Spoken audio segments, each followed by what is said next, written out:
You're listening to the Wrestling Changed My Life podcast. Thanks for tuning in. Before we get to the show, I want to announce that next Monday on this podcast, we're dropping all 7 episodes of the Smith documentary. It's something I've been working on for the better part of 10 months, and I can't wait to share it. Next Monday, episodes 1 through 7 of The Smiths will be on this podcast. We'll see you then. We can endure anything and adapt and pivot and change. Wrestling gave us that ability. I would say nothing in life has impacted me more than the things wrestling has taught me in terms of self-reflection, resilience. Toughness. Some guys have it, some guys don't. Adversity, 100%. How to pick myself up and be a man after I failed. And everything that has shaped my life and where I'm at today would not be there without the values and basically the lessons I've learned through the sport of wrestling. For me, wrestling saved my life because it allowed me to focus and channel my energy. We're fortunate if you wrestled, because if you wrestled, natural talent helps, but it's 5% of the ingredient. It pales in comparison to heart and technique and effort. It humbled me, taught me humility. Nothing can humble you more than wrestling. I think it's the learning to adapt, right? You learn how to adapt, you learn how to solve problems. You know, if I look back at my time I spent wrestling, if it gave me one thing more than anything else, it's mental toughness. Welcome to the show, ladies and gentlemen. You're listening to Wrestling Changed My Life. This is your host, Ryan Warner. My guest today is Mike Eierman, one of the elite coaches in these United States. He runs Eierman Elite down in Missouri, and that club has produced the likes of Jaydin, Jaydin Eierman, and a ton of other Missouri studs. And this guy has a real mind for wrestling, so I really enjoyed this conversation. Fan of the week goes to my man, J.O. Rob 149, wrestling for Central College out in Iowa. Thank you for the support, my friend. I appreciate it. And folks, if you want to support this podcast, please give some love to our sponsor, Spartan Combat. They're hosting a national tournament in Jacksonville, Florida, May 21st to the 23rd. They have freestyle, folkstyle. They have a dual tournament. They have some beach wrestling. Check out all the details on SpartanCombat.com. And if you register now, you get a free race pass with your entry. So check it out, SpartanCombat.com. And that's it. Let's give it up to Mike Eierman. Mike Eierman, welcome to the podcast, sir. Oh, thank you so much for having me. It's great to be here. Absolutely.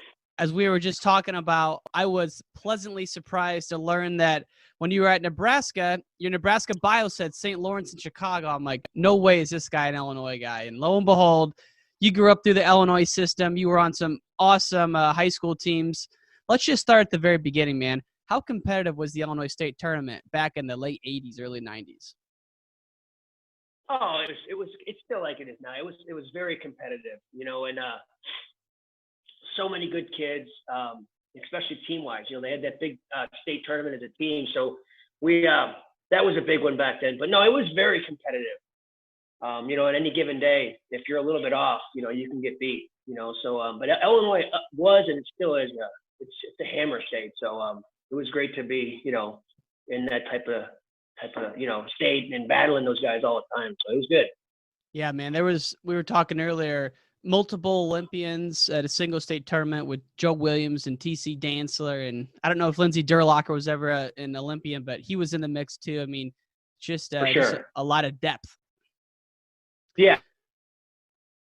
And Kevin Bracken on our team too. You know, Kevin Bracken was an Olympian in Greco-Roman, so he was on our team. So, you know, yeah, it was just it was tough. I mean, those guys back then were tough. So, I mean, still are, but you know, those when I look back and I look at the lineup, or I see those guys now, I just remember, I'm like, man, they were so tough. So yeah, it was great. And you guys were in the Chicago Catholic League, so you were battling with Mount Carmel and the Providence of the world. I mean, Sean Bormet was ripping people's heads off back then. It was just a great time for Illinois wrestling. Now, you were actually a part of a state championship team, which anyone who wrestles will agree that when you're on a great team, it's that much better. So your junior year, you guys won the team state, but you lost to Proviso and Providence during the year. Is that right? Correct. That's correct. So that's correct. Yeah. How did you guys pull it off at the finals? Oh, I think there's a couple things, but I definitely think that the team, we came together, great coaching staff. They switched their weights around a little bit, and they just got us fired up. We were a family. We were a really close team. We kind of drove each other nuts, or at least I drove pretty much everybody nuts. But we were really like a family, and so we just had fun with it. And we go out there and we would just battle. And next thing you know, we were doing some special things and we were enjoying ourselves along the way. So it was pretty cool. It was pretty cool. Now, to even get to that point, I'm curious about your backstory. Where'd you grow up in the Chicagoland? Was your family together? Were they big athletes? What's the origin story? Yeah, my dad was a Chicago cop, so we lived in the south side of Chicago. We're in the Mount Greenwood area.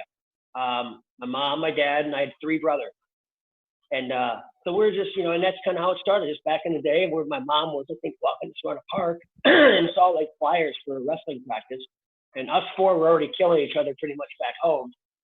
So it was a win-win, So she signed us up, and we just, and that was about it. Mount Greenwood, a lot of police officers, a lot of firemen down there, right? Correct. Yeah, my dad was a Chicago cop as well. I gotta ask, man, what was your IKWF club? Mount Greenwood Colts. Man, they're the Mustangs now. Okay. I have an ongoing hatred for the Vidum Cats, and I didn't know if they were around back then. They were. They were. I wasn't a big fan of them either, but they were always good. Vidum always had good kids. They always did a really good job, and I think that kind of lies with some people not liking clubs because they're good. So I don't know if that was it, but they always had some good kids. No, so they're good people, man. But when when my brother was in 7th and 8th grade, he got second in IKWF twice to the same kid from the Vidum Cats, and man, we hated those guys. But no, they were awesome teams back in there. So I always had to ask on the IK level. So how did you end up going to Nebraska? It was just, one of the schools that was recruiting me. Me and my dad went out there on a recruiting trip, and I liked it. I liked the coaches. I liked Brad Penrith, Tim Newman, Mark Cody, some of the guys on the team. I met Jason Kelber, Corey Olson, and I just hit it off when I went there on a recruiting trip. I was actually there on a recruiting trip at the same time Bill Zadek was, so we were both being recruited at the same weight class. So he ended up going to Iowa. I ended up going to Nebraska, but it was a good recruiting trip. I just felt a connection to that school when I left, and just felt like that was the place for me at the time. Was Mark Perry or Gil Sanchez still there? Oh yeah. I had the blessing to wrestle both of those guys. Yeah, amazing. Mark Perry used to beat the snot out of me every day, and Gil Sanchez was like a ghost. He would kind of almost go through you and get behind you somehow. You didn't even know how it was working. Those guys were really, really. It was good to, at a young age, to wrestle something like that, because it definitely opened my eyes to what is this.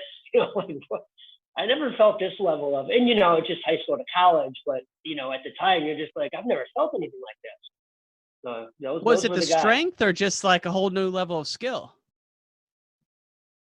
I think Gil was a whole new level of what the hell is this? He's so slick and so smooth. And then Mark Perry, the dad, would just beat the snot out of me, get on top of me and ride me for as long as he wanted to. Still be riding me if he didn't let me up. So. But no, just like say toughness and the understanding and the knowledge of wrestling. And that's right when there was a lot of money going into athletics at Nebraska. I think it was like Bob Delaney had a building named after him. Big time program then. And the Big 12 was pretty tough back then. And so you guys were in there. It was the Big 8. It was the Big 8 back then. Who all was in it back then? It was us. It was University of Nebraska, University of Missouri, Iowa State, Oklahoma State, and Oklahoma. Okay. It was tough conference. Oh my God, dude, those super good teams. And back then, I'm not saying that now they're not, but back then it was just, every weight, every class, every kid, you had to be in the top 2 to get to the national tournament. So you had to almost make it to the finals. It was ridiculous. It was so tough. Oh my God. I didn't realize you had to be top 2 to go to the NCAAs back then. Most of the time, but in the Big 8, yeah, I think most of the time you had to be in the top 1 or 2, and maybe some wild cards would get through. Unless there was there was some weights that would just have top 4 guys, or ranked top 6 in the country, so they'd get through. But for the most part, yeah, it was a lot of times it was just the 1 and 2 guys going through. So it was tough. And so Caliber was already done though at that point, right? Yes, sir. Yeah, he was there, but he was there still. I had him on last week. First time talking to him, I love the conversation, man. Oh, he's awesome. He's another one that when I first got to Nebraska was just, like, what is this? Like, what did I just feel? I don't even know what I felt right there. It's just so slick, so tough, so perfect. His wrestling, it was just unreal. So blessed to have those guys in my, as I was growing up, and cross paths with and just wrestle with them and take some knowledge from them. Man, I can't even imagine. Then your sophomore year, was it your what grade were you when you guys got third and you placed? My second year, my redshirt second, my second year at Nebraska. So your redshirt freshman year, you got fourth, essentially. As a team? What do you mean, as a team? As an individual. No, fifth. My second. Yeah. I was a Prop 48. I was ruled ineligible my first year in college. So I wasn't even able to be in Nebraska, like wrestling on the team my first year. So actually the next year was when I was kind of like, was actually like my, like my time in a college room. Yeah. And then that's the year I took fifth, and that's the year we took third of the team. Gotcha. Okay. I thought you took in fourth. You took fifth. That's right. I mean, right, fifth. Right. To get a team trophy is obviously super hard to do in wrestling. How does that compare to the old St. Lawrence State title though?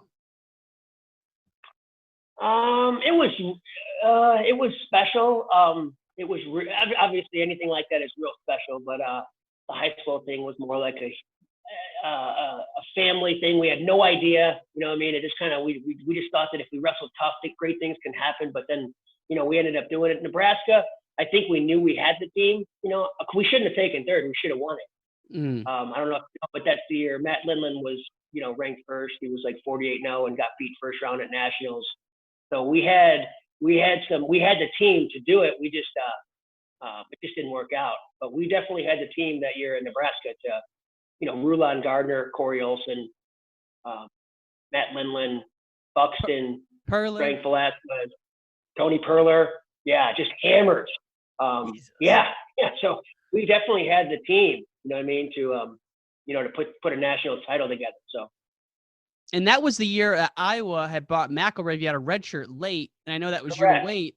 But man, without him, and if Alan Freed could have wrestled, he probably would have won that weight walking away, but he couldn't because of the suspension that Oklahoma State was going through. So 93, no Okie State. Iowa makes some last-minute shifts. Lo and behold, McElravy wins the damn thing, and that might have put them over you guys in the team race.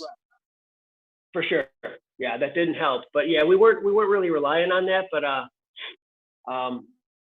it was a big blow. We had a couple upsets on our team, that because that's not really personal. McElravy doing well wasn't really affecting us in Nebraska. So we were just focused on the things that we, and a couple of our guys kind of got beat in rounds they shouldn't have. But yeah, them doing then McElravy coming and doing what he did was the icing on the cake. I just kind of put the stamp on it that there's we took third, but we still had a good showing, as a team.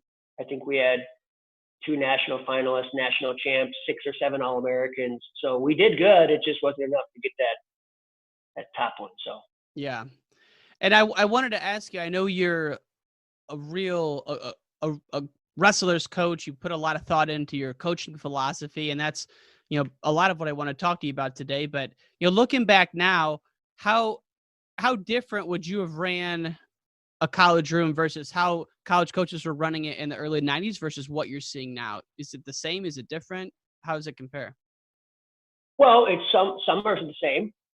Some coaches are doing it the same, but I'd like to think it's different, and I would like to think that I would be different just because with time, you get better and you get smarter and you figure things out and you become better at your craft or at your art, and so things should be shifted a little bit, but I definitely think if I was coaching then as opposed to now, yeah, I'd be a totally different coach. I'm a totally different coach now than I was 5 years ago.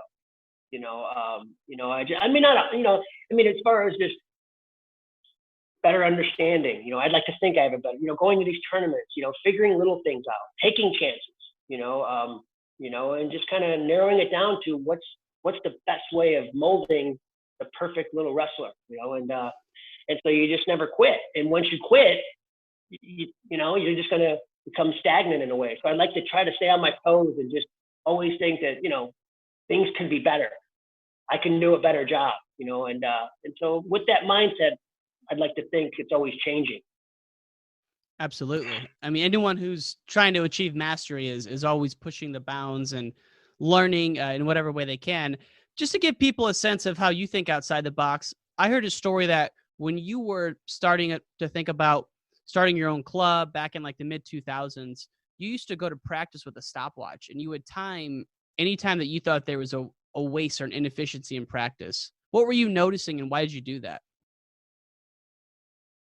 I knew that I knew I was getting into coaching, and so I was trying to put together the perfect practice, or at least, obviously there's no perfect practice, but we can try to put together the most effective, productive hour and a half to 2 hours possible. And so I would go to practices and sometimes with a stopwatch, or just I would clock it when I thought that, okay, this is effective for this level of wrestling, or whatever the case may be. And then this isn't effective, or this is a complete waste of time. These guys already know this technique, and now they're just sitting here wasting. These are 18-year-old college kids working on what my 8-year-old youth kids are wrestling. So this is a complete way. And so I just started to be more of a student of the game and start not being a jerk about it or arrogant about it, but just questioning everything. Questioning even the successful coaches. Why are you doing that? Could it be better? Even though you're at the pinnacle and could it be better? Is there a better way? If I came up with another idea of maybe for 20 minutes during a practice, we're really not doing, but I can utilize that 20 minutes as, maybe I talk to a kid that's a nervous wreck before his matches or whatever, and that's more precise than them playing a game or whatever. And so I just started to, and I wasn't disrespecting other coaches or saying, oh, that's a complete waste, I wouldn't do that. It was, when I become my own coach, this hour and a half that I have with these kids, I want it to be the best out, the most effective it could be. And so, yeah, I would just kind of like put together things like that. So, yeah, I did do things like that. What are some of the things you noticed were wastes of time? Was it the length of the warm-up? Was it the amount of time live wrestling? Yeah, I would say a lot of it was probably, to be honest with you, it was a lot of it was I would say to myself, I don't think this person thinks the way I do, because this is wasted time right now. Or why, you know what I mean? Like this, and like I said, I don't want to say anything negative. I'm not saying anything about, but I would just, because there'd be a lot of times where it's like, I would look at my own watch and I'm like, this is, for the 2 hours or the hour and a half that we have to put our little, push to being an Olympic champion or whatever. And I would look at it as that's not, it could be better than what I'm seeing. And I mean, just probably the running and then the repetitiveness, talking about things that it's really going over their head at that time. Maybe in the office, you could talk about that, but during a practice time, they're probably just like, I want to get going, or just little things like that. Like I noticed that, all right, now there's a time to maybe, like, let's just say I'm watching the Missouri wrestling room and I'm watching Jaydin wrestle, and I'm like, all right, now there's a time right now to approach him and talk about something. Maybe he made a mistake, and maybe nothing would happen. And then I would look at my eyes and say, that was a good window right there to go up and to educate right there. Because he's fluttered, he's a little frustrated, he's real close. So that would be maybe my time to walk over and, hey, in some rooms I would see, just kind of they'd let them on their own, or just little. And so those little things were happening as well. So when they do happen in my room, I'll see that look, or I'll see that negative kind of mindset, and I'll walk over and try to address it, and I'll try to change it. I'll try to make it a more positive practice, or put the situation in perspective so they can get and utilize the most of practice. And is there coaches outside of wrestling, be it a John Wooden or anyone like that, where you've really picked up on the mental side of the game? As far as what? As far as how to work with athletes and how to bring out the best mentally. Because I know you are big on that. Self-belief and the pressure cooker moments is the make or break with a great wrestler. And I was just wondering if that's just been developed through watching and being around wrestlers your whole life, or if there's been any outside influences from other sports of books you maybe read. Oh, I understand. No, I don't really read. I don't really look up especially other people's ideas, because that could fog my natural idea. I don't want to have somebody else go, this is what they, and then I see it and I don't really just see it for what it is. I already have somebody else's idea. So I don't like to look into things like that, but I can say that the biggest, on that type of mindset was my dad. My dad was a big mental, I don't care how good the kid is in wrestling, if you're tougher and if you mean it and you want it more, my whole life. So my dad was a big on the mental side of the sport, because he wasn't a wrestler, so he didn't really know the technical side, but he definitely can understand the mental angle. And I know, kind of tying it back to your career, when you were a junior in high school, you made the state finals, lost to a well-known name in Illinois, Ken Gerdes. And so I'm sure your whole senior year, you were focused on getting back there and winning that. And I've heard you say that your own career, you suffered from a little performance anxiety, just like a lot of people do. But what happened back then, and how do you try to apply that now to the coaching you're doing? Yeah, that's good. I was a head case.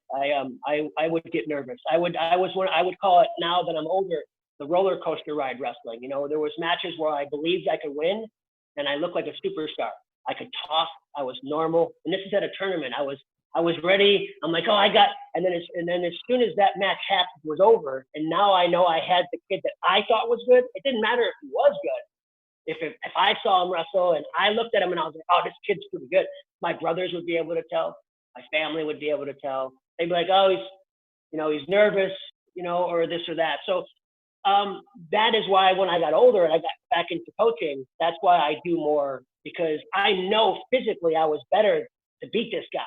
But in my own head, I convinced myself that he was good. And so now I wrestled according to a good wrestler, as opposed to, I don't care who he is. I don't care what he is. I'm going to go out there and I'm going to give it all I can. So when I got older and I got into coaching, that's what I did. That's what I was trying to do. Because it didn't matter. I used to run, my dad would go with my brother. There was 4 of us, and my dad would drive in a car, and we'd run so many miles. We'd do so many push-ups, 600 push-ups at once. We'd run so many miles, and still I'd go to tournaments and I would lose. And so as I got older, I started to realize that it wasn't physical.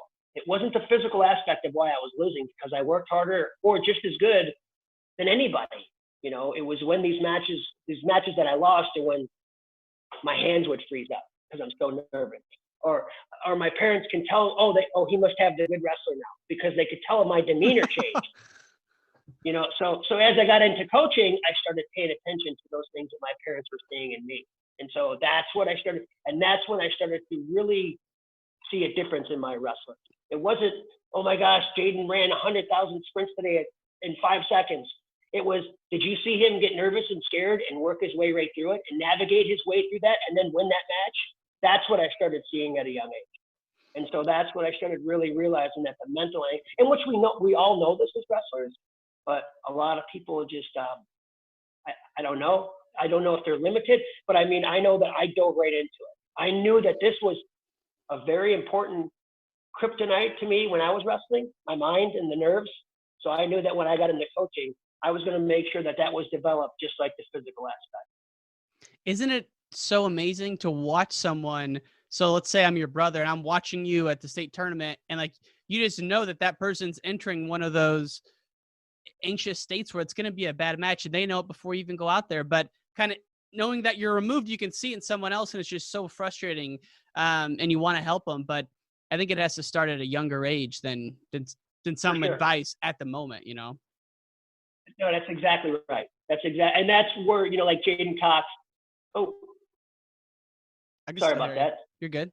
Okay, like Jaydin Cox and Jaydin Iyer. And I mean, I sorry about it. I use Brock Muller and the kids that I have now in my club. And, you know, there's a list. I just use them a lot because they're big names, but there was a lot of other kids too. But they all had those issues. Nobody comes through wrestling and is just like, oh my God, I never got nervous ever. I don't even understand what nerves are. This is just, everyone has to deal with it, but you have to navigate your way through it and put it in perspective.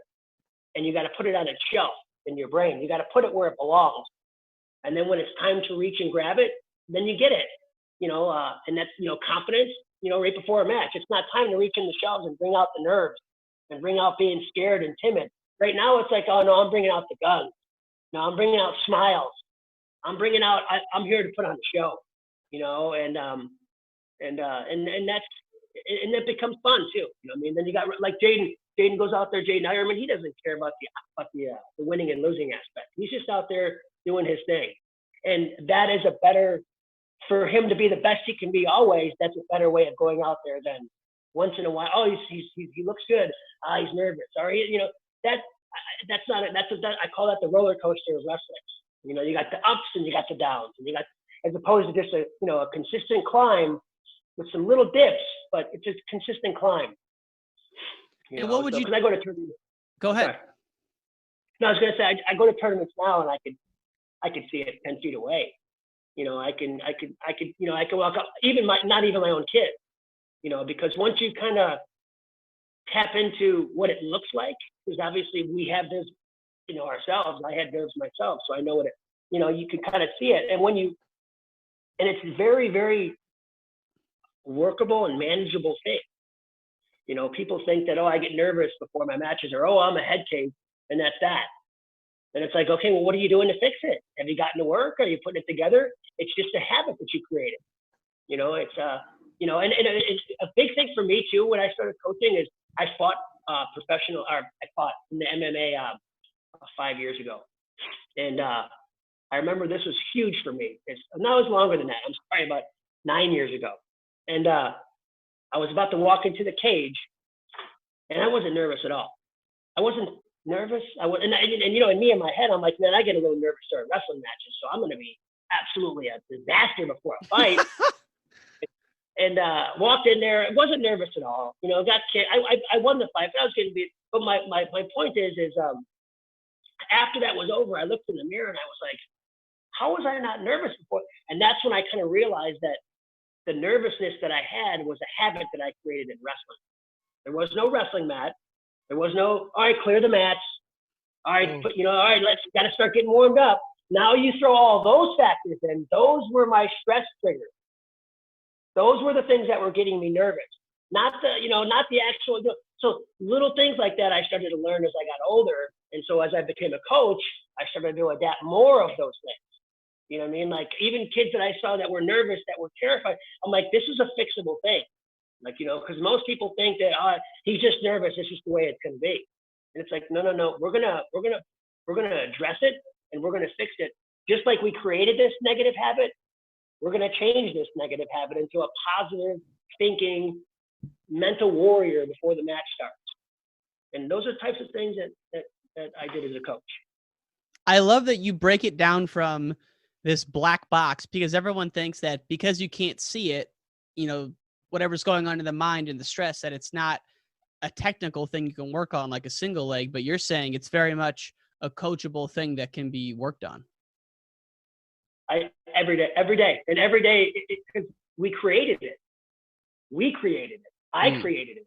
There was times I was in the state championships, my hands wouldn't, I was so nervous and stressed, you know, because, you know, I had to win. You know, I wanted to win a state championship as opposed to, I just got to go out there and wrestle. I don't have to win anything.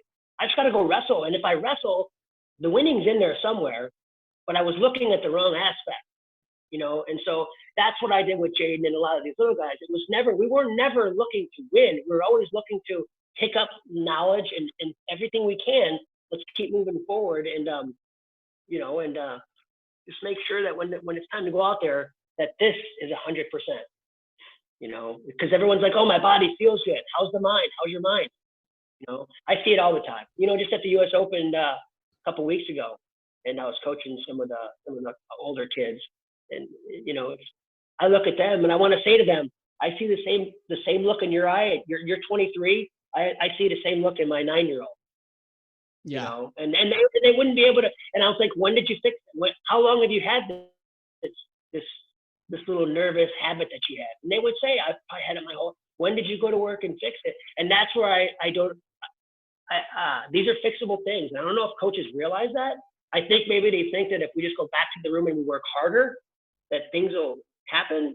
And you know what I mean? So the way I looked at it is, we're going to go back to the room and we're going to work smarter. We're going to pinpoint why you lost, what created that, and we're going to fix that. And if it's mental, we're going to do some talking.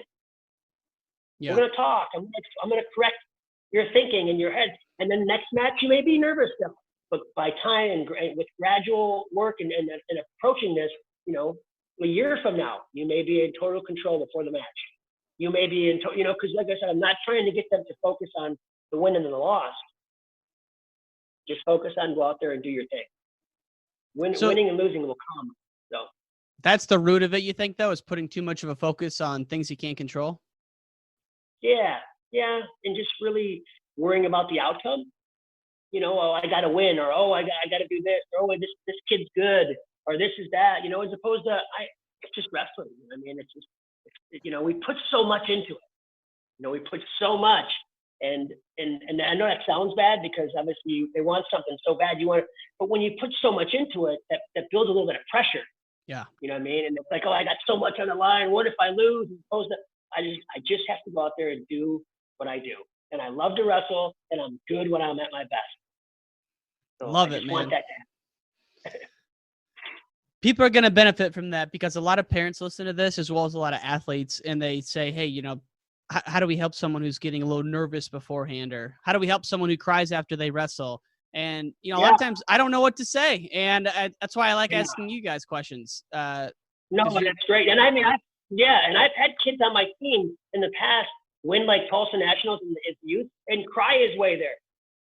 You know, cry because because there's just whatever in his brain that he created, the pressure and his parents being close and the people, all that, you know what I mean? All that, that's what that little kid did. He created that, you know, and so we have to go to work and we have to fix that, you know, and there's definitely steps you can do to fix that. Because I know a lot of people think that, well, he's, you know, let's say a parent calls me and he's got a son that's 14, and he's like, oh, he's been like this his whole life. And I don't want to offend them, but I'm like, you know, I'm sure if he had an issue with his double leg, you went to the room and you tried fixing that double leg because that showed you there's something wrong there. What if you went to and then a lot of people, they go to a wrestling or a psychiatrist or something like that. And it's like, I'm sorry, but they don't really know, well, us wrestlers, they don't know what's going on in that situation. It's a little bit different. So I don't really think I think you have to navigate your way through the wrestling world to fix these things, if you know what I'm saying. I think they're not fixed in an office, you know what I mean, or something. I think it's during the wrestling, it has to be coached correctly, it has to be done correctly, and you could put a really beautiful package together. Yeah, it's like you have to be in the room to catch that guy at the moment of weakness. You see it on their face, and you go freaking attack it, and then you get it right there in the room, or right before a tournament on Saturday morning, you know? Exactly. And if you miss it, you know, if you miss that window, it's, you know, and then you try to address it later, they don't understand. You know, they're looking at you like, well, you know, so that's why, you know, these things are important, but just you have to be equipped with the tools to understand what that wrestler's going through and what probably he needs to hear. Mm-hmm. And what triggers you don't want to say. You know, I hear coaches when I sit next to people, you know, yelling moves. You know, I've never yelled a move to any, you know, like, hey, you know, it's just I'm yelling at the passion and the confidence that's in there. You know, to have some of the times with Jaydin talks, I know he's gonna kill me. I would be like, you know, you look good, man. You're looking good. You know, I would just say it because as long as he felt good and was just doing his thing, there's nobody beating him. You know, so I would just say things like that, like, man, you look good, man. Your arms are big. You're looking awesome. And then, you know, it didn't have to be talking about moves or get your feet moving. You know, it was just looking good, and then those things would fall in place. You know, what did you say? What'd you say to Jaydin before match 3 with David Taylor back in 2017? Oh, a lot. I said a lot. He said a lot. I said a lot. He said a lot. We just kind of had a moment for a couple minutes back there. But, you know, I think I was more or less, you know, you got to keep your feet moving, you know, but I think he knew. It was impressive. He impressed me because it wasn't like we had to go back and he was looking at me like, all right, coach, what do we do? It was like, this ain't happening again. This ain't, my feet are going to move better. There's no, you know, and that's where that confidence was coming in. That I don't care if it's 1-1, I got it.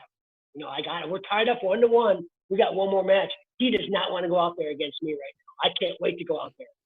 You know, those types of things. I was like, that's good. You know, not my legs feel good. And I feel like my shots are on. No. I can't wait to go out. So it was good. I mean, that was a crazy year because it was last year before all the weight classes were added. So you had, you know, JB and Dake going to the brink, and then David Taylor and Jaydin Cox, obviously, going to match 3. And I thought Jaydin was in trouble with the hyperextension of the knee there at one point in that series. Yeah, I did too. Yeah, but he pushed through it. You know what I mean? He mentally, because it was bad. He was injured. He was hurt for, you know, after that he was down, you know, but just the mental again, you know what I mean? Okay, this is where I'm at. You know what I mean? I'm in the middle of the mat. I got kind of a little bit of a bum knee. Not the end of the world. I've been here before. I can do this. And that's what got him through that. His brain told his body, stay calm. We've been here. Let's just do what we do. Let's get off this mat. And that's what he did. And that's why I think he's such an amazing athlete, you know. So it's because he's got the mental going on. He's got it. He's awesome. And I've had him on the show. One of the nicest guys you'll ever meet. Everyone says that. And this is for my own edification. So what is your relationship with Jaydin Cox and then Jaydin Eierman? And it's confusing because they're both Jaydins, but how did that all start? Well, when I was coaching at the University of Missouri, I started working with kids on the side. And the first couple of them were Jaydin and Jaydin. So I was, you know, I would do the MU wrestling practice, and then I would run a little youth practice, you know. With Jaydin Cox. I'm sorry, with Jaydin Cox, and this was early. So it would be Jaydin Cox and a couple other kids. Then I started dating Jaydin's mom, Jaydin Clayton Eierman. Mm-hmm. So we dated for about 10 years. And when we split up, me and Jaydin, you know, we were really close anyways, all of us. We didn't split up and we were mad, or we all kind of knew what our roles were. And, you know, we stayed close, and, I just I stayed with Jaydin, and me and Jaydin got really close. And so he moved in with me, and we just kind of hit it off. So Jaydin Eierman was Jaydin Clayton, and Jaydin Cox wrestled, and, you know, so they both just wrestled with me when they were younger, you know, and you know, the rest is history. We went to work, and those two were very, very, they were really getting the mental aspect at an early age.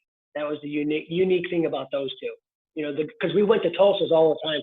We went to everything little at the youth tournament. And those two were really, like, I would look around when I'm coaching them, like, if anybody sees the little details these kids are picking up on, you know, losing by 6 against a super, and then fight their way back. You know, things like that I was seeing these guys do at a young age that were really impressive. So, but like I said, I just stayed in their lives. We got really close. Me, Jaydin Cox, and little Jaydin. You know, we just stayed really tight. I love hearing the stories that the guys come up to you for way more than coaching. Like Jaydin Cox, early on in his college career, he was having some demons, and he actually lived with you. I've heard a number of stories of guys coming to you with personal things. And so it seems like you really have a way to develop trust with your wrestlers well outside of the sport. Yeah. I mean, that's important to me, you know, and that's very special to me to, you know, that I do that, you know, that guys reach out to me, you know, when they're struggling or they need something, and they feel that I can help them in that aspect. That's a blessing for me, because that's what I do this for. You know, yeah, I like it when, you know, like Jaydin winning yesterday, beating that, you know, that was great and all, but the little things that he did after the match, you know, walking up to his grandma and thanks for, you know, the little things that he's growing into, and he's showing maturity, you know, those are really cool to see too. Yeah. Big win over a 2016 Olympic champ. That's exciting. Yeah, he did great. How is he loving the that's kind of a leading question, but how is he liking the Iowa experience? Oh, he loves it. He loves it. You know, everything's going good. It's a good fit. Not that it wasn't a good fit at Missouri. It's just, you know, he was his big thing was freestyle, and he wanted that RTC program, and he just felt like it was time to go. And you know, and it may have been because he was with me all the time too, and we're together a lot, and it was just time. You know, it was a lot of different reasons. It wasn't just wrestling. It wasn't just, hey, I wrestling so much. It was, you know, I need to go and spread my wings a little bit, you know, and figure things out on my own. And that's what you saw yesterday. You saw some what the coaching staff and what they're putting together, and then him bouncing. You know, it was great for me to sit in the stands and just see the journey continue to grow. Yeah, a lot more to go too for both guys. I mean, the Hawkeye Club. I was impressed with Lugo's win over Kolodzic. I got to think that Jaydin's wrestle and Lugo all the time, so they're looking tough in there. And Tom really stacked the deck against the Iowa guys. All the Hawkeyes had super tough matches. Yeah. I mean, I see his point. You know, I know what, you know, it's for the, you know, just why I give my guys the easy win. Let's get them out. If we're going to get a chance to win the mat and battle, let's get them in the trenches. You know, let's make it a little bit tougher for them, because if the season does come, we all know it's a tough season. So yeah. No, but I think he did it with a lot of thought behind it. Each match, I thought each kid was competitive, whether they dug deep and got it and pulled it out, or whether they didn't. But I think Tom definitely put them in situations where they can definitely be competitive and get it done, but they're going to have to get tough. They're going to have to be smart through the whole match. And I think it was a great match. You know, it was a great idea. Yeah, the whole concept of these standalone cards is awesome. I've always questioned why people wanted a pro wrestling league that had like dual teams, when everyone kind of agrees that that doesn't seem the way to go. And you look at the way now, it's just the best matches on these cards, and people are watching them and they're putting them together really fast. So it's just awesome to see that. You know, people have always talked about, how do we get a pro league? We have one right now. Like, it's happening right now.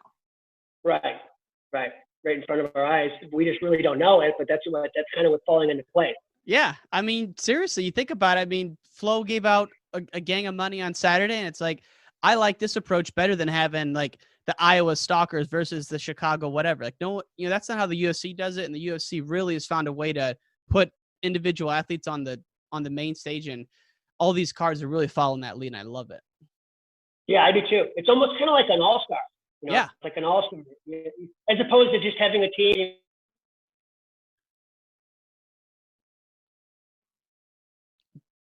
No, I'm with you. You know, I mean, you get like Bryce Meredith, you know, wrestling the stand. You know, you got, as opposed to just a group of guys from Chicago, you can pull in. You know, so it just makes it takes it to another level. You know, and I'm glad these guys are at you know, they can get paid. Some of them can get paid now for the work and the passion that they put into the sport.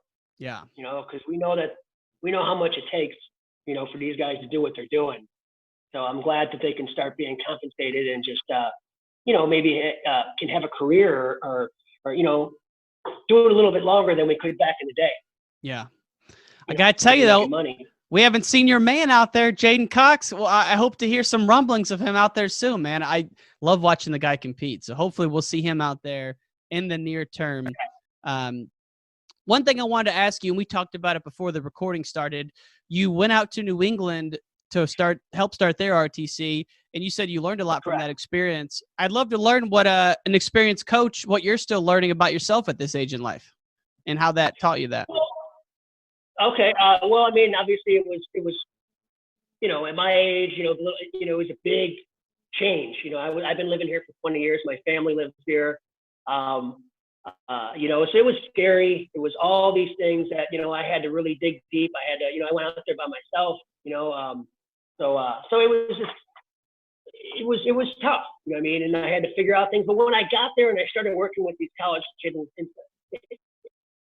as time went on, I started to realize that, you know, I was missing my kids, but I was missing that journey that you develop at a young age. You know, when you get them at 18, 19, 20 years old, you being honest and being real, you're just shaving off some things and maybe adding a little bit. You're at that time, they're pretty much who they are. You know what I mean? And like I said, we could put a little bit to it. We could stamp a little bit to it, clean up some stuff, and fix some things and stuff like that. But when they're 8, 9, 10, 11, you're developing. You know what I mean? It's a bigger canvas. It's a bigger. You can prevent these negative habits that these college kids have before they happen. So I just started to realize that I enjoyed working with the youth and the kids because there was a lot more to it. It was a lot more rewarding when you see these little, a kid mentally nervous or at a tournament, and you could see him all worked up and you see him navigate his way through it and figure it out. And maybe not go out there and get the win, but just know that he tapped into it. Know that he knows something's there, and I just have, and I'm gonna get to know this emo. I'm gonna get to know this, and so I just, and just missing it here, missing my family, So it just, it was a great experience, great people. I love the guys, great colleges, but I just felt like it was, this is where I needed to be in Missouri and just doing what I was with the kids because I really enjoy working with youth. So. And for people who don't know, you have a little compound on your facility. You have a standalone wrestling building, and if you YouTube Mike Eierman, you see a couple of videos that Flo did. And so if someone is in the Missouri area, what do you specialize in terms of ages, and how do they get a hold of you if they want to start working with you? Well, we work with any age. We have college kids. We have 7-year-olds all the way through college. There's times when Jaydin, they're in the room working out with 7-year-olds in there. So it's just we're all over the place. We're on websites. We got our information out there. It's kind of a struggle, because I do things differently. So we don't have the numbers, so it is a little bit different, and that's been a struggle. Like I said, because it is different. A lot of people, I've had parents say that we don't run sprints enough. So it's like, well, I that time that we were running sprints, I used that time in a better, in a better scenario. Like maybe that was the live match we just did. So instead of running sprints, I have them wrestling live, because at a wrestling tournament, not ever does a referee say, all right, ready, start running. And really, we all know that wrestling really doesn't do much for wrestling, running. So, yeah. So just, just by doing it a little bit different, it kind of, made people scratch their head, like, what's going on? But, I think over time, we're starting to prove and starting to show people that, the sport has evolved and everyone needs to evolve with it or you get left behind. I mean, if Jaydin Cox and Jaydin Eierman aren't proof enough, I don't know what you're looking for, Missouri. Get your glasses fixed, all right? Because we're gonna bring it back to Chicago and get a little dynasty going up here because overtime shutdown, Izzy Styles running hold over the whole Chicago area, so we can get Eierman Elite in Chicago, and there'd be thousands of kids ready to sign up. Based on, I'd love it, man. I'd love to go back home. Oh, it's great up here. I just moved here. This would be 3 years. This would be my third winter. That's how I measure it now, because I used to live in California to escape the winters. So I measure it by winters, and this will be my third one. But I'm a mile north of Wrigley, right in Lakeview. Oh, right on. Yeah. Okay. Yeah. So you're right downtown. You're right in it all. Trying to be, man. I've eaten 200 Lou Malnati's. I'm enjoying it here. But no, man, go ahead. Sorry, go ahead. I was about 4 miles from Comiskey Park. Gotcha. South. Okay. Yeah, so you were by Wrigley. I was by Comiskey.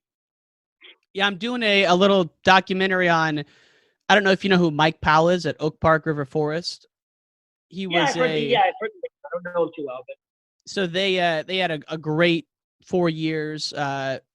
They had a lot longer than that, but they had guys like Isaiah White, Kamal Bay. They were all on the same high school team, and Mike Powell, who's now running Beat the Street Chicago, he was the head coach. But their arch nemesis was Chicago Marist, and they always referred to it as Mount Greenwood. And so as soon as you said that, I was getting like heat flashes and flashbacks because Oak Park hated Marist, and that's right in the thick of Mount Greenwood.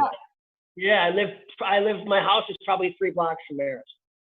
Can't believe you went to St. Lawrence over Marist then. Yeah, I know. It's strange. My dad, it was all my dad. My dad, and then, turns out 2 years later, we're team state champions. But, my dad always had a plan for what he was doing. I didn't know at the time, because I thought I took the entrance exam at Mount Carmel.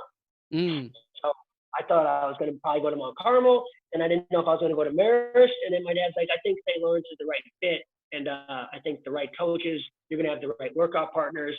I think these guys are doing something, special. And he was right, and then, kind of like the Nebraska thing too. My dad kind of didn't say you're going to, but it was, hey, I like this school. I like these coaches. I like what they're putting together. They got some excitement behind them right now. And then sure enough, we're third in the country. We won the Big Eight for the first time in the history of the school, so we did some pretty good things, so my dad was kind of like the brains behind it all. He had the vision, man. Now that's cool that you had the option to go to so many good wrestling schools, because Marist beat Providence during those years, or they had some hellacious duels, Oh yeah, they were both tough as nails. Coach Gervais was the coach at Marist. Bill Wick was the coach at Carmel. They were great coaches, great teams. Oh yeah, all those guys were animals. Mike Poles was incredible. I don't know if you remember him, but he was the coach at Providence. Yeah. I don't like him. He was always in the corner. Kid from Providence is good. Even I remember wrestling a backup kid at Providence, and I had to, dig deep to beat him. And I was like, man, he's a good coach. He gets him prepared. Yeah. He gets him ready to go. So. Well, man, you had, and then Eric Siebert or Tony Siebert, I can't remember which one was in your weight, but he went on to coach with Poles at Carl Sandburg in the early 2000s. I mean, I'm just looking back at your brackets at IHSA, and Stevie Williams is the weight below you, man. We could talk about Illinois stuff forever, but I wanted to wind down with 3 questions that I've put together here from some people who listen to the show that I think would benefit from your coaching advice, if that's cool with you. Sure. All right, so here's one. What is the worst advice that you hear given out consistently by wrestling coaches? That you hear this and you think, God, that's the worst advice I ever heard, or that's a pet peeve of yours? Oh man. At the youth level? Sure. Because at the youth level, there's different levels. So I don't, I'd hear a lot of times belly out, because in my mind that just means quit. Belly out. I can't even think now. Because I cringe all the time when I'm there at tournaments. I just cringe when I hear the things I hear. I'm like, What about stand up? Do you like the stand up? What about wrestle smart? Yeah. All those. You gotta go. It's like we know these things. So there's so many that I can make a list. That might be a blog post in itself, right there. Right. Yeah. Don't be a baby. Just anytime a coach is being degraded, or kind of not really trying to pull this person through, there's a lot of comments they can say that's wrong. Fair enough. Now, second one is for the wrestler who's under high school but loves it. They may be good, they may not be good, but they really want to do it. Should there be match limits to how much middle school kids can wrestle a year? Because now you're hearing that we wrestle too much. It sounds like you used to wrestle your guys a lot. Average middle schooler who loves the sport, the parents aren't pushing him to do it. What's his average match count in your opinion?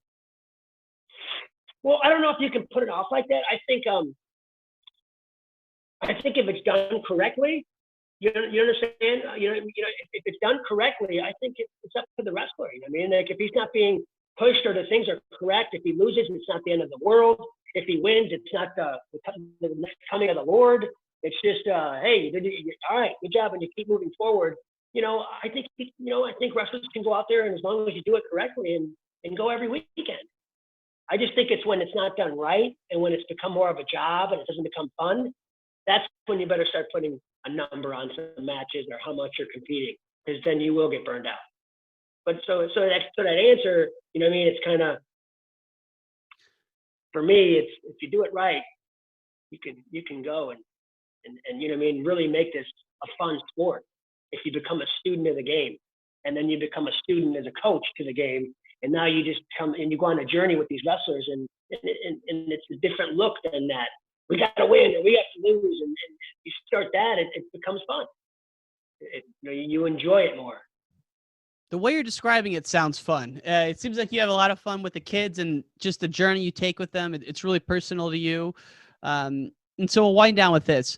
2016, you got to coach in the Olympics, one of the kids you raised, from an early age, Jaydin Cox. What was your fondest memory of the 2016 Olympics? Oh, there were so many. Oh man. Probably his first match when we were walking in the back in the tunnel and we were getting closer, and I'm kind of looking at him and I'm like, can you believe, like we're here, we did it, this was your goal, and we're here, and we haven't seen the arena yet. They haven't opened up the curtains yet, but they go, Jaydin Cox, USA, 86 kilograms, and we walk forward. And, they're just about to open up the curtain. And, all I remember is Jaydin Cox pretty much being like, I think he said, let's go shock the world, or let's go set out to do what we set out to do. And then they open up the curtains and, and him just walking out there and doing his thing. That was kind of a surreal moment for me where I was like, wow, this is really happening. We're here, and he's going to go out there and dominate and light this place up. So the whole thing was surreal, but there were some key moments where it put me in tears, because I saw him and I saw how much he's gone through to get there. So it was just so rewarding. Amazing. I didn't know you couldn't see the mats beforehand. Can you not warm up out there? No, nothing.